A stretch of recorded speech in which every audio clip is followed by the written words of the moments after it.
In this vlog, I'm going to be talking about how to help your children own their first home in New Hampshire. So you're a New Hampshire resident and you want to help your adult children own a home in New Hampshire too. I'm Dan Marr. I've been practicing law here in New Hampshire for approximately 36 years, about 28 years in Massachusetts. I practice in both states and I can help in regards to both matters, actively practice in both states. I'm here at the law firm at Hamblett Kerrigan, Nashua, New Hampshire. I'm going to be talking today about how different ways you can help your children if you want to help them, and you have the ability to help them own their own real estate. So some of this equally applies to other states, but we're concentrating on New Hampshire. So one of the things that obviously you can do is you can give them their down payment, or you can loan them their down payment. If you're going to be loaning them their down payment and they're going to be financing, you're going to have to probably sign a gift letter with their bank or the financial institution showing that the deposit itself is not that it is your child's own home money for their home, and that it's no obligation to come back on them. Because if it is a loan, there might be other ratios that they're looking at to see whether or not with the total debt that the adult child has, whether or not they can focus on and pay that loan. That could be a very substantial issue for you, of course, because if you are loaning that money, you may not get it back.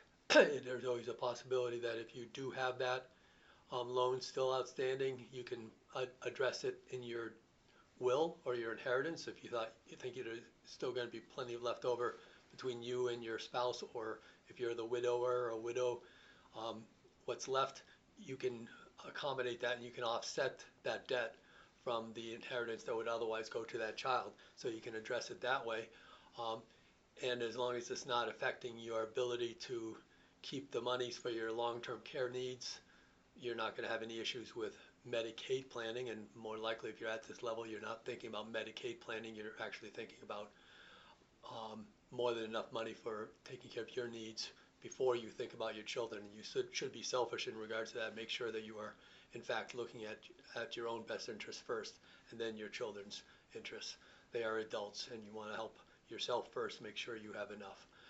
And I can tell you, the Medicaid wing at the nursing home is not as good often as the private pay wing. So be selfish and self-centered and think about yourself first is my recommendation.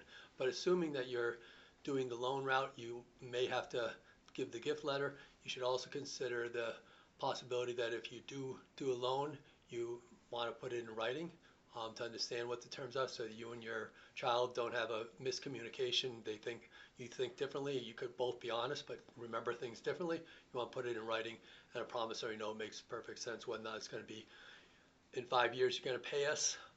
Maybe it's interest free, maybe it's a certain interest, maybe it's the IRS interest rate that they impute. Any of those things, you can talk to your attorney, you can figure out how you deal with it. Or it might be a payment that they're actually going to be making over time to pay off that loan.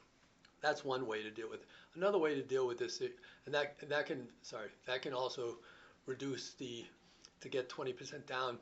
That's a huge difference for private mortgage insurance. PMI is expensive, and for a first home buyer, and if you're doing with one of these 3% down deals, those are great deals, but you're going to be paying a lot of money in PMI.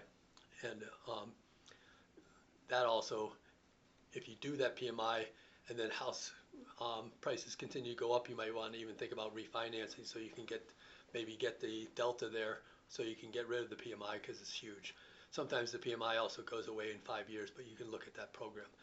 That can be a substantial issue as to the monthly amount that the child has to pay, in addition to a mortgage, then the PMI, then their property tax insurance and homeowners insurance, all of that, and then the new roof that happens, or the boiler.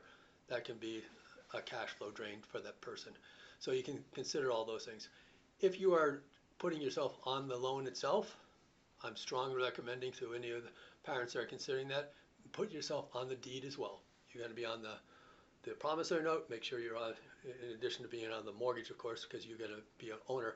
Making sure yourself is on there for a property ownership interest. You're half owner because you're contributing your credit worthiness. Even if your child is paying for everything, you're contributing your credit worthiness.